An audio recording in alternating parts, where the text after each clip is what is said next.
ఏంటంటే మనకి ఇంకో కరెక్ట్ గా 5 minutes టైం ఉంది. 5 ప్యానల్ మెంబర్స్ ఉన్నారు. నేను ఒక్కొక్కరికి 1 minute టైం ఇచ్చేందుకు నాకు ఆస్కారం ఉంది. నన్ను మన్నించాలి ఇవాళ.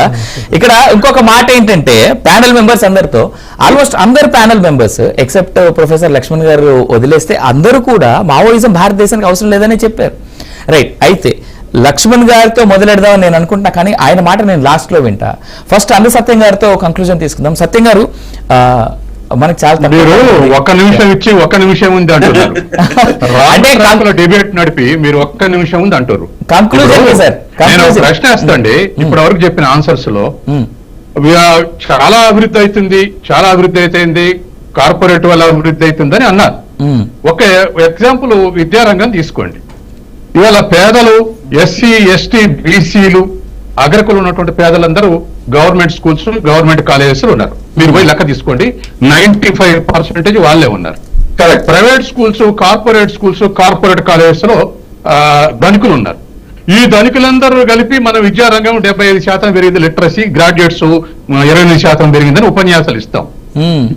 ఈ ధనిక వర్గాలందరం కార్పొరేట్ స్కూల్స్ కార్పొరేట్ కాలేజెస్ పోయి అమెరికాలో సెటిల్ అయ్యారు 60 లక్షల మంది. ఈ గవర్నమెంట్ స్కూల్ చదివిన వాళ్ళందరూ అటెండర్లు లేకపోతే చపరాసులుగా ఉన్నారు. అందరూ చదువుకుర్రు, బాగా డెవలప్ అయ్యారని ఎట్లా అంటారండి మీరు? ఇది ఒక ప్రశ్న. నాకు మీరు టైం ఇవ్వట్లేదు. ఇది కరెక్ట్ కాదు. మీరు డిబేట్ పెట్టేది ఇది కరెక్ట్ కాదు.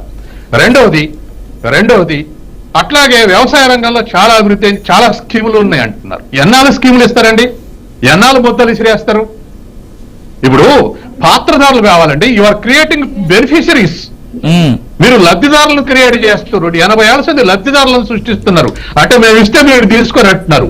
పాత్రదారులు ఎప్పుడు చేస్తారు? ప్రజలు పాత్రదారులు అయితే ప్రజల చేతుల్లో అందరి చేతుల్లో కూడా ప్రొడక్షన్ ఫ్యాక్టర్స్ ఉంటే అప్పుడు పాత్రదారులు అవుతారు. నేను ఇచ్చేది నువ్వు తీసుకునేది ఉంటే ఎన్ని ప్రభుత్వాలు వచ్చినా తీసుకునే వాళ్ళకి మేము చేస్తున్నాం, ఇళ్ళు ఇస్తున్నాం, లేకపోతే బో పెడుతున్నాం, స్కీములు ఇస్తున్నాం. 80 ఏళ్ళు పెట్టారు, ఇంకా 80 ఏళ్ళు పెడడానికి సిద్ధమైరా మీరు? వీళ్ళ పాత్రధారులు చేయాలంటే ఖచ్చితంగా ల్యాండ్ రిఫార్మ్స్ కరెక్ట్ గా ఇంప్లిమెంట్ కావాల్సి ఉండే. 80 ఏళ్ళు అయింది, కాలేదు. అయినా మేము తిండి పెడుతున్నాం లేకపోతే స్కీములు పెడుతున్నాం అని చెప్తారు. ఎవరికి కావాలి ఇవి? అంటే వీళ్ళు ఇంకా ఈ వర్గాలు ఈ 70-80 కోట్ల మంది ఎట్లాగే బెనిఫిషియరీగా ఉండాలన్నా? ఇది రెండో ప్రశ్న.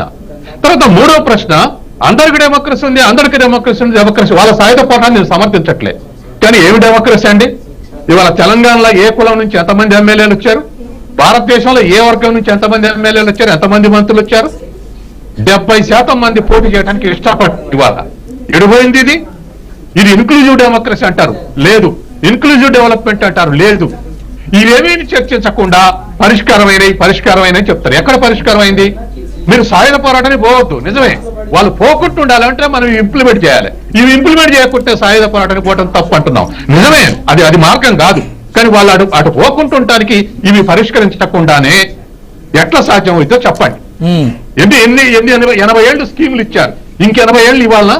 మీరు ఇస్తే వాళ్ళు లబ్ధిదారులు కావాలన్నా? మీరు అన్నం పెడితే వాళ్ళు అన్నం తినాలన్నా? మేము అన్నం పెడుతున్నాం అని చెప్పుకుంటారా? మేము విద్య అందరికి ఇస్తున్నాం అంటారు. కార్పొరేట్ స్కూల్స్ లో ఉన్నటువంటి వాళ్ళందరూ అమెరికా లేకపోతే యూరోప్ లో ఉంటారు. ఇక్కడ ఉన్నటువంటి వాళ్ళందరూ గవర్నమెంట్ స్కూల్ చదివే వాళ్ళందరూ కాలేజీలో ఉన్న అందరూ మీరు పోయి చూడండి. 98% నా దగ్గర లెక్కలు ఉన్నాయి. పేద వర్గాలు మొత్తం గవర్నమెంట్ స్కూల్స్ గవర్నమెంట్ కాలేజెస్ ఉన్నారు. ఈ పరిస్థితి ఇట్లా ఉంటే ఇటువంటి ప్రొడక్షన్ ప్రాసెస్ ఈ ప్రక్రియ ఇట్లే నడుస్తుంటే నిర్లక్ష్యం చేయబడేటువంటి 80 కోట్ల మంది అట్లే మిగులుతారు. ఈ ప్రాసెస్ ఇంకా స్పీడప్ అవుతుంటే ఇంకా ఇంటెన్షన్ పెరుగుద్ది. కార్పొరేటీకరణ పెరుగుతుంటే టెక్నాలజీ పెరిగితే అన్ఎంప్లాయ్మెంట్ పెరుగుతుంది. వాళ్ళలో అప్సర్జ్ వస్తుంది. మీరు ఎట్లా పరిష్కరిస్తారు? ఏం చూపెడతారు పరిష్కారానికి? ఇవాళ ఆ స్థాయిలో 9% అన్ఎంప్లాయ్మెంట్ ఉంది. వన్ ఆఫ్ ది హైయెస్ట్ ఏది ఇండియా అన్ఎంప్లాయ్మెంట్ ఉన్నప్పుడు, ఇంత వ్యాస్ట్ కంట్రీ అంటున్నప్పుడు మీరు సాయుధ పోరాటం పట్టొద్దే వాడికి ఒక ఆలోచన వస్తుంది. బజార్లో తిరిగే వాడికి మీరు చూశారు కదా పంజాబ్ లో ఆస్గర్ ఇంజనీర్ 20 ఏళ్ళు ఎందుకుంది పంజాబ్ అంటే దళిత సిక్కులకు గ్రీన్ రెవల్యూషన్ లో ఎంప్లాయ్మెంట్ పోయి వాడు బిందర్ వాళ్ళతో చేరారు 20 ఏళ్ళు. ఇప్పుడు డేరా బాబా అంటే తిరుగుతున్నారు. ఆ సమస్య లేకపోతే పంజాబ్ లో వీళ్ళిద్దరు ఎందుకు అవుతారంటే బిందర్ వాళ్ళే డేరా బాబా. దేశవ్యాప్తంగా ఇటువంటి కండిషన్స్ ఉన్నాయి. ఆ ప్రొడక్షన్ ప్రాసెస్ ను మార్చకుండా, ఆ ప్రక్రియ మార్చకుండా మనం చెప్పితే ఆచరణలో బాధపడేవాడల్లా అటువైపు మొక్కుతాడు.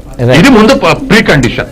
దీన్ని మనం డిస్కస్ చేయకుండా పైన తొడిగితే అది పరిష్కారం కాదు.